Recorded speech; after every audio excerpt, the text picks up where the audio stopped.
Duck lips, hidden flap. I'm like a fat girl in a dating app. Alright, we get it. It's a new angle. You're looking down at me. That's because I wanted to show you this whole big thing of mine. I mean, this whole thing that I'm holding right here. It's a movie prop. That's right. It's from No Holds Barred. Where else? Rip Thomas, the Hulkster himself. And what this is from the Jake Bullet, Rip Thomas match that opens the film that we all know. Back in 1989, No Holds Barred.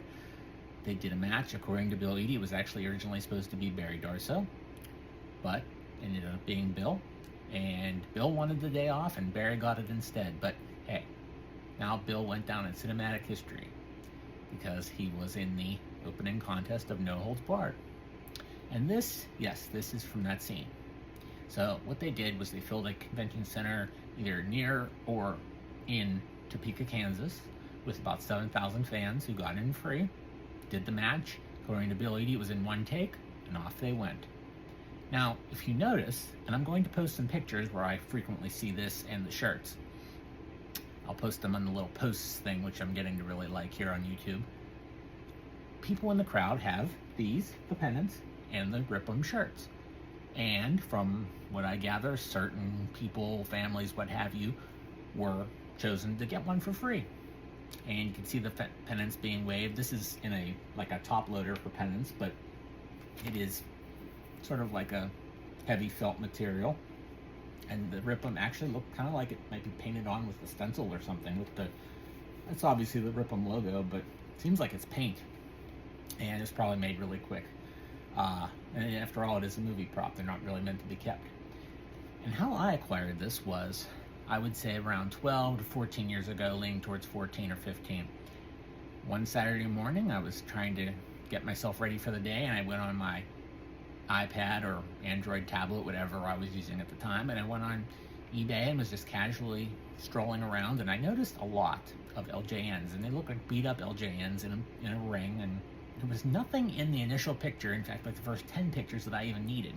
So I'm not even sure why I clicked on it to begin with. It was just one of those totally weird things. I guess I was tired. I'm like, okay, I'll just see what these LJNs are. I mean, it just made no sense. I remember the auction was a 7-day auction. It had just been listed. So it went off the next Saturday, and it was listed for about $30 and probably $12 to $15 shipping. In the very end of the lineup of pictures of the beat up LJNs that we all know and love, Hillbilly Jim, the Hulkster, Nikolai, there was a picture of this, and it said, yeah, our family went to the taping of the match in No Holds Barred, and they gave us this, and we kept it all those years. Well, I had to have it, and I did something that I never do, and I hate when people do it to me on eBay. I emailed them, or I guess you'd say messaged them, and I said, you can keep the LJNs and the ring, the figures in the ring, I probably said, but I will pay you that full amount right now for the pennant along with the ship. I'll pay you the full amount of shipping just to send me the pennant. Got a very quick response, and it's the same response that I would have given had it been my auction. They said, we want to see where it goes. We don't want to sell it individually. We just want to see where it goes. Fine. I'm not going to say that I stressed out the whole week, but I do remember thinking about it a lot. And the next Saturday morning, no one else bid, so I got it. And of course, they didn't ask me, but I didn't go with the deal of letting them keep the LJNs because I'd waited the whole week. It was the whole auction I bought, so I did get it. I think I still have the ring in storage. It's not like it's in that bad of shape, and I sold the LJNs for more than the whole lot cost me, so essentially I ended up with a movie prop for free. And I really love it too. I mean, it's very basic. I mean, you can tell this is a movie prop. It just has that look to it, especially when it's out of the top loader. But I have a lot of cool No Holds Barred stuff, and I can't remember if I've shown any of it here on the vlog as of yet. I think in a very early one, which I want to redo all this early ones, so I'm like muttering like this and talking like a robot, and it's just terrible. I think I showed the press kit and maybe the video ad with the Hulkster and a tux on it. I think I may have shown that. But I do have a lot of other cool stuff, so I'm sure we'll be showing it. You can see some of the more recent stuff right back there.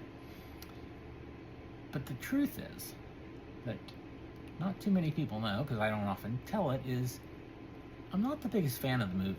It's not a bad movie. It's a popcorn flick. It's a popcorn action flick, 80s. But I'm more a fan of where it came from, of what it's part of. Let's face it, it's part of that golden era. Now for me, the initial boom of the rock and wrestling era ended after WrestleMania 3. I think that's when the public, casual fan, mainstream stuff really started to die down. I think, how do you get bigger than Hulk and Andre? I think it was still there for WrestleMania 4 and 88 with what the world is watching. I do. I think a lot of it was there. I still knew a lot of casual fans. I was still fairly a casual fan. And into 89, I think what honestly may have carried it was No Holds Barred, because WWF itself finally got into the theaters. Yes, we know Hogan was, of course, in Rocky 3, and other stars were out there. Piper was making a name, but none of that was WWF. This was completely a WWF production, and it screams of it, really.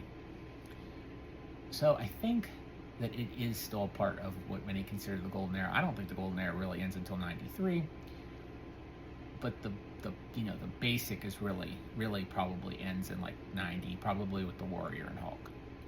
Nonetheless, that is why I am a No Holds Barred fan and a No Holds Barred collector. And as always, rip them. Don't rip them.